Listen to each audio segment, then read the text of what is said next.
नमस्कार, मैं डॉक्टर राकेश पाठक। दोस्तों, क्या आप जानते हैं कि भारत सरकार ने, प्रधानमंत्री नरेंद्र मोदी की सरकार ने पाकिस्तान का नाम लेना भी बंद कर दिया है। देश से लेकर विदेश तक, राष्ट्रीय मंचों से लेकर अंतर्राष्ट्रीय बैठकों तक अब भारत सरकार पाकिस्तान का नाम नहीं ले रही है।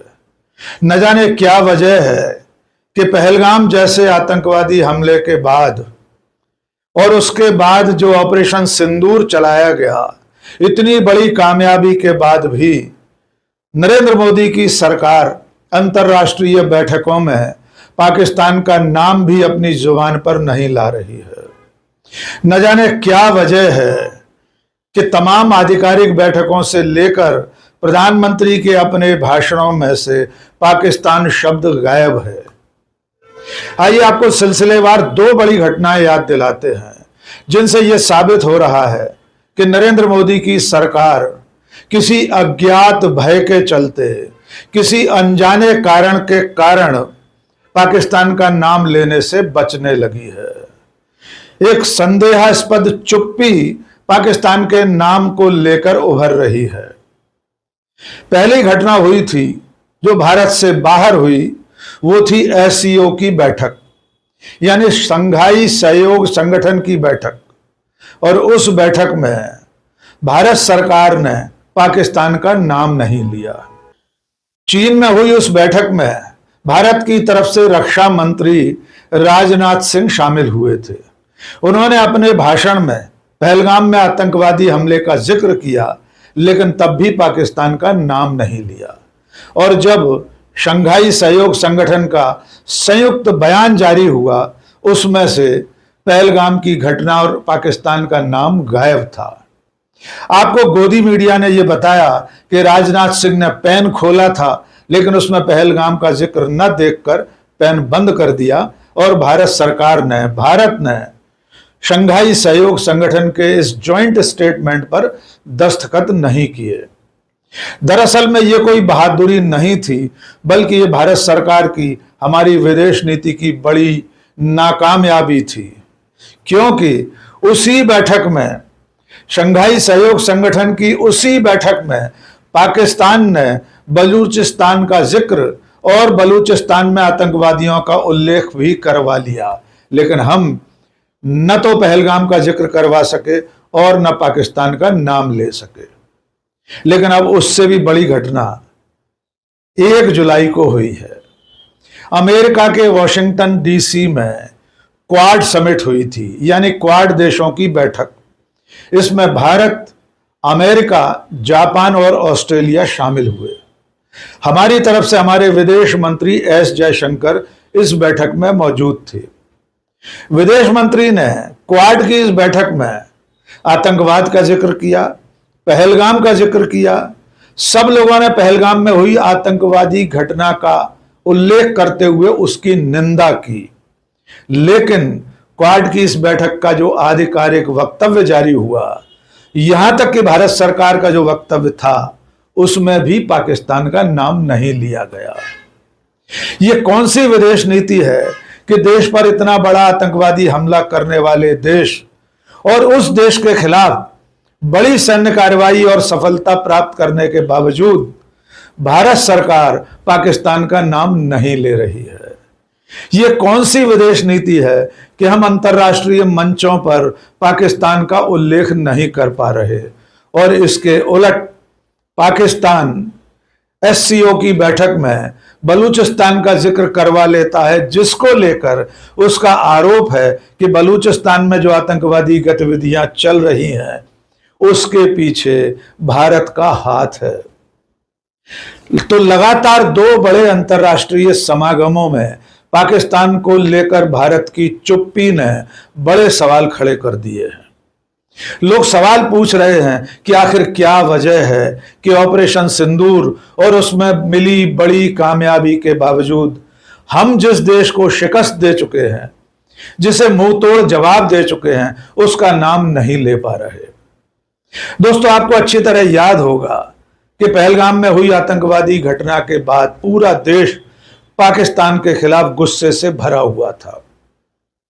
देश की भावनाओं के अनुरूप और भारत की रीति नीति के मुताबिक हमारी सरकार ने और हमारी सेनाओं ने 7 मई से लेकर 10 मई तक पाकिस्तान पर हमला किया था।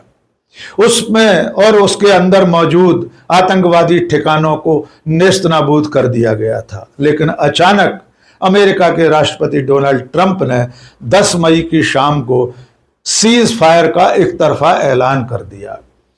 तब से लेकर अब तक डोनाल्ड ट्रंप 20 बार यह दावा दोहरा चुके हैं कि उन्होंने भारत और पाकिस्तान के बीच सीज फायर करवाया था। लेकिन प्रधानमंत्री नरेंद्र मोदी अब तक डोनाल्ड ट्रंप के दावे का खंडन नहीं कर सके हैं। यद्यपि इस बीच में विदेश सचिव विक्रम मिस्री के ऑडियो वीडियो बयान के जरिए सरकार ने यह दावा किया कि डोनाल्ड ट्रंप ने सीज फायर नहीं करवाया था। लेकिन उसके बाद भी प्रधानमंत्री की टेलीफोनिक वार्ता के आधार पर यह जो दावा किया गया कि सीज फायर में अमेरिका का कोई योगदान नहीं था, तब भी प्रधानमंत्री अब तक मौन है। विदेश मंत्री ने अब तक सीज फायर को लेकर एक शब्द नहीं कहा और न रक्षा मंत्री कुछ कह रहे हैं। एक और मजेदार बात हुई है। बुधवार गुरुवार की दरमियानी रात पाकिस्तान के जो सोशल मीडिया हैंडल्स, उनके जो यूट्यूब चैनल्स थे जिन्हें ब्लॉक किया गया था, सरकार ने ऑपरेशन सिंदूर के बाद इन्हें प्रतिबंधित कर दिया था। यानी पाकिस्तान के तमाम यूट्यूब चैनल्स, वहां के इंस्टाग्राम, फेसबुक, ट्विटर के जो बड़े बड़े हैंडल्स थे, उन्हें भारत में नहीं देखा जा सकता था। लेकिन अचानक 24 घंटे पहले इनमें से तमाम बड़े बड़े यूट्यूब, ट्विटर और इंस्टाग्राम के हैंडल्स भारत में दिखाई देने लगे।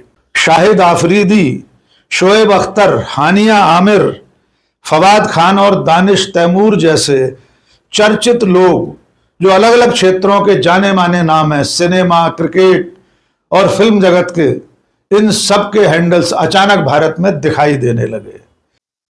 इसको लेकर जब सोशल मीडिया पर सवाल उठा कि जिन हैंडल्स को, जिन सोशल मीडिया प्रोफाइल्स को, जिन यूट्यूब चैनल्स को भारत सरकार ने ब्लॉक किया था, ये अचानक अनब्लॉक कैसे हो गए, किसके आदेश पर इन्हें खोला गया। इसके अलावा सिने आर्टिस्ट एसोसिएशन है मुंबई की, उसने प्रधानमंत्री नरेंद्र मोदी को एक चिट्ठी लिखी। उसमें सवाल पूछा गया कि आखिर पाकिस्तान के इन सोशल मीडिया इन्फ्लुएंसर को, इन यूट्यूब चैनल्स को किसके आदेश पर और क्यों खोला गया है। उसके बाद 24 घंटे के भीतर इन तमाम प्रोफाइल्स को एक बार फिर ब्लॉक कर दिया गया। लेकिन इस सवाल का जवाब अब तक सरकार ने नहीं दिया है कि अचानक पाकिस्तान के इन सोशल मीडिया हैंडल्स को, यूट्यूब चैनल्स को किसके आदेश पर अनब्लॉक किया गया था। अब तक सरकार इस पर चुप्पी साधे है। यद्यपि अब दोबारा ब्लॉक होने के कारण भारत में अब इन चैनलों को, इन इन्फ्लुएंसर्स को नहीं देखा जा सकता है। इस बीच में एक तीसरी घटना और हुई है। भारत में हॉकी का जूनियर वर्ल्ड कप और एशिया कप होने वाला है। एशिया कप हॉकी सितंबर महीने में आयोजित होगी और जूनियर वर्ल्ड कप टूर्नामेंट इस साल के दिसंबर में आयोजित होने वाला है। अब जो खबर आई है उसके मुताबिक भारत सरकार ने पाकिस्तान की हॉकी टीम को इन दोनों बड़े टूर्नामेंट्स में शामिल होने की इजाजत दे दी है। सरकार का तर्क यह है कि ओलंपिक चार्टर के मुताबिक भारत सरकार और भारत पाबंद है कि किसी भी टीम को खेलने के लिए नहीं रोका जा सकता। ओलंपिक चार्टर के पालन में पाकिस्तान की जूनियर कप हॉकी टीम और एशिया कप में शामिल होने के लिए पाकिस्तान की टीम भारत आने वाली है। यद्यपि भारत और पाकिस्तान के बीच के सीधे जो द्विपक्षीय खेल मुकाबले हैं उनमें अभी भारत शामिल नहीं होगा, लेकिन इसके बावजूद हॉकी टूर्नामेंट में पाकिस्तान की टीमें सितंबर और दिसंबर महीने में भारत आने वाली हैं। यह सब तब हो रहा है जब पहलगाम की घटना के बाद पूरे देश में पाकिस्तानी पाकिस्तान विरोधी जन भावनाएं उभार पर थीं और हमने पाकिस्तान के खिलाफ माकूल सैन्य कार्रवाई करके उसे मुंह तोड़ जवाब दिया था। लेकिन अब पाकिस्तान का नाम लेने में प्रधानमंत्री नरेंद्र मोदी, भारत सरकार के मंत्रियों की चुप्पी बड़े सवाल खड़े कर रही है।